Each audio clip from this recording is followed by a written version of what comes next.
Natin for tonight, May 8, si TIA USDT. Place na natin to. Grabe yung Bitcoin ah. Okay.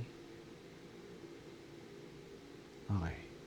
So place na. Ito yung tina-target ko.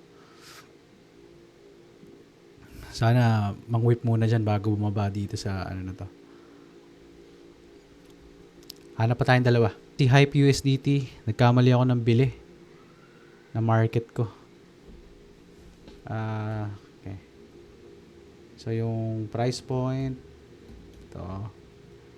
Stop level. Ito.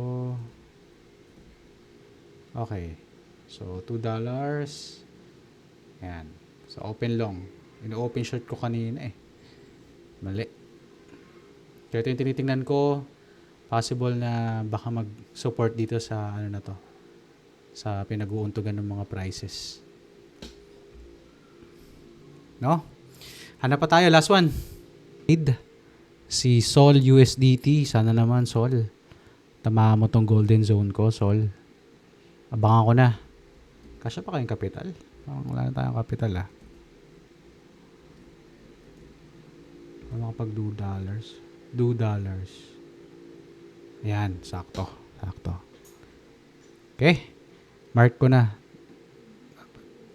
Ito lang, kahit huwag ko nang patamain sa resistance. Profit level, palitan ko. Ayan. Open long. So, kompleto na yung ating 3 limit orders for May 8. So, abangan na lang natin yung resulta tomorrow. Let's go. Ito yung sana mang-whip dito, no? Kasi may confluence naman ng dating resistance tsaka golden zone ng Fibonacci. Kagabi.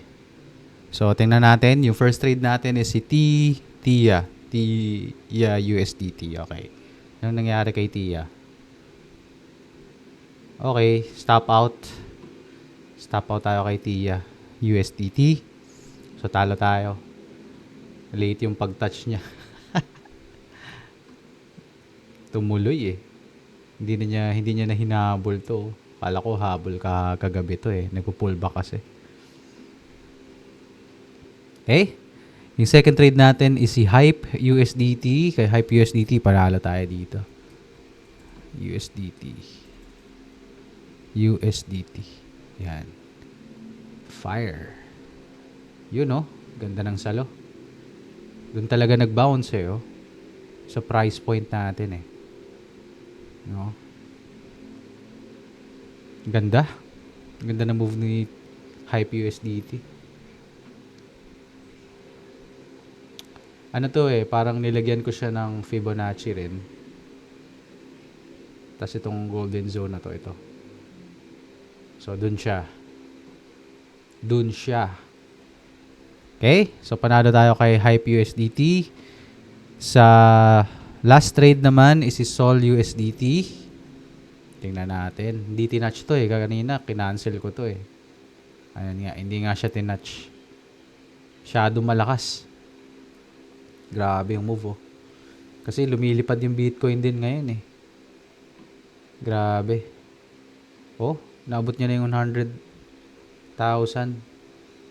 Ayan. Okay? So, hanap tayo ng tatlo ngayong gabi. Friday ngayon.